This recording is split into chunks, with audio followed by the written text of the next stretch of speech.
सुधार करने की आवश्यकता है। वो स्थिति ना आए कि नवंबर दिसंबर में, जनवरी में हमें सांस लेने में दिक्कत होती है। हम एनसीआर के नजदीक हैं, हमें वेस्ट मैनेजमेंट पे काम करना होगा। विज्ञान को हर बच्चे तक पहुंच बनानी होगी उनके माता पिता के माध्यम से। हर जिज्ञासु बच्चे को हमें सपोर्ट करना होगा कि विज्ञान के माध्यम से हम उसके कैरियर को आगे कैसे बढ़ाएं।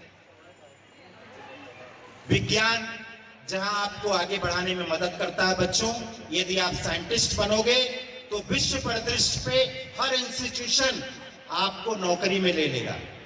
भारत में डीआरडीओ के माध्यम से बहुत से रिसर्च किए जा रहे हैं, डिफेंस से लेकर के अनेक क्षेत्रों में। बीएससी किया हुआ बच्चा भी एक मेरिटोरियस है तो वो साइंटिस्ट बन सकता है। वो टाटा और हमारे डीआरडीओ और इसरो के माध्यम से आप गर्व महसूस करिए कि उत्तर प्रदेश की महिला वैज्ञानिक, जिसका नाम सभी लोग जानते हैं, चंद्रयान में उसका बहुत बड़ा योगदान रहा है। तो मैं विज्ञान शिक्षकों से विशेष करके कहना चाहूंगा, यहाँ के प्रधानाध्यापक से कहना चाहूंगा कि विज्ञान को अभिरुचि के साथ प्रस्तुत करिए, केवल पीपीटी से और सैद्धांतिक नहीं। उसको प्रत्येक जो भी वातावरण में आपको स्थितियां दिख रही हैं, प्रत्येक का कारण है वो विज्ञान के माध्यम से आपको प्रस्तुत करना है, तभी हम आगे बढ़ेंगे। और विज्ञान अभिशाप भी है, इस पर भी चर्चा होनी चाहिए। विज्ञान ने क्या नुकसान किए हैं। कभी हम हिरोशिमा और नागासाकी की बात करते हैं, कभी हम अपने मोबाइल की भी बच्चों के बारे में बात करना चाहिए कि मोबाइल से कम्युनिकेशन बेहतर हुआ है। यूट्यूब चैनल ने ज्ञान को हमें दिया है, लेकिन क्या यूट्यूब चैनल ने हमें गुणवत्ता दी है? नहीं दी।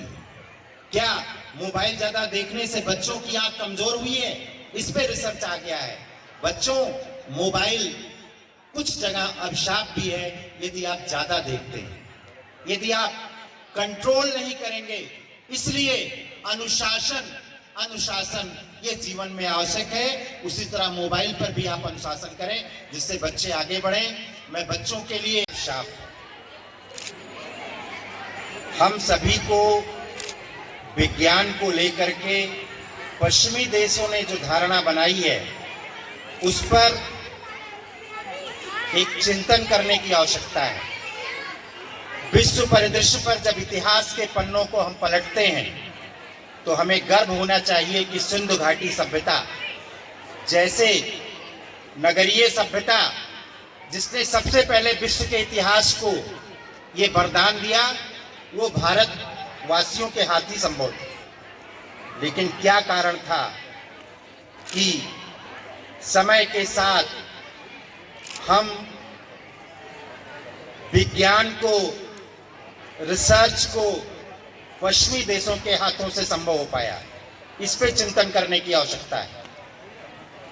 आप ये देखिए कि यूरोपियन कंट्रीज में भी जो आविष्कार हुए वो आविष्कार 15वीं शताब्दी के बाद हुए।